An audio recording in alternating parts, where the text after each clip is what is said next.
పొగలొచ్చే చాంగడ్డ కూర చేసుకోవడం ఎలా? రెసిపీ ఉంది చూడండి.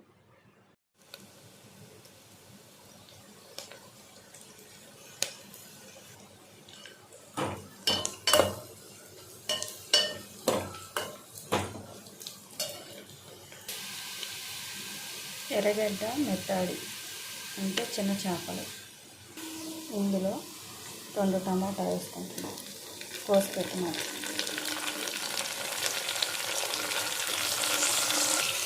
సన్నగా తరుగుకున్న టమోటా వేసుకున్నాం, మగ్గించుకోవాలి. ఒకసారి ఇట్లా తిప్పేసుకొని మూత పెట్టేసుకుంటే చిక్కుడు వేసుకొని మగ్గించుకున్నాం. టమోటాని చిక్కుడు మగ్గించుకునేదాన్ని టమోటా మగ్గించుకోవాలి. మగ్గించుకుంటే మెత్తగా అయిపోతుంది.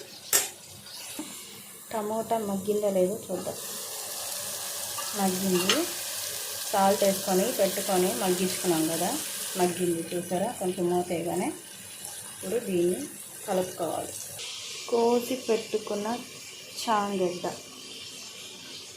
గడ్డలు దాంట్లో వేసేద్దాం.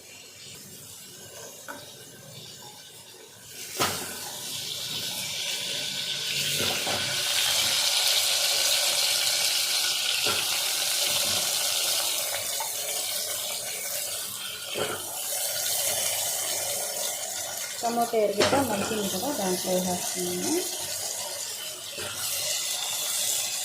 మామూలుగా అయితే చాంగడ్డ ఉడకపెట్టుకొని తీసుకుంటారు, కానీ ఉడకపెట్టకుండా పచ్చి వేసేసాను నూనెలో.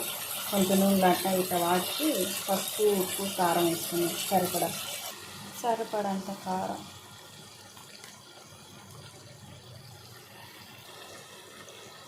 చిటికెడు పసుపు,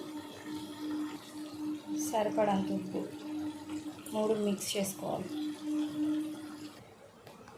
చింతపండు పిసుక్కున్నాం, ఎందుకంటే చాంగడ్డ పులుసులోకి చింతపండు పిసుక్కొని గుజ్జు తీసుకొని ఇది పడేద్దాం.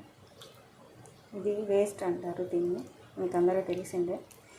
దీన్ని బాగా పిసికేసుకొని వాటర్ తీసేసుకొని వేస్ట్ పడేద్దాం. ఇప్పుడు ఇందులో చింతపండు పులుసు పోసుకుందాం. పిసికి పెట్టుకుందాం చింతపండు పులుసు.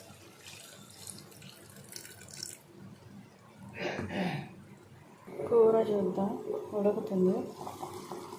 ఉడకాలి, కొత్త అని ఉడకాలి. కూర ఉడుకుతుంది చూసారా, కమ్మటి వాసనతో ఉడకాలి. చాంగడ్డ కూర అంటే ఎవరెవరికి ఇష్టమో వాళ్ళు కామెంట్ బాక్స్లో కామెంట్ చేయండి. చాంగడ్డ చిన్న చేపలు వేసి కూర, అద్భుతంగా ఉండే చాంగడ్డ కూర రెడీ. వేడి వేడి అన్నంలో చాంగడ్డ కూర వేసుకొని తింటే ఉంటుంది సరిగ్గా, సూపర్. చిక్కబడిపోయింది, గడ్డలు ఉడికిపోయాయి. కూర కూడా చిక్కబడిపోయింది, గడ్డలన్నీ ఉడికిపోయాయి. చూసారా ఎంత చిక్కబడిపోయిందో కూర.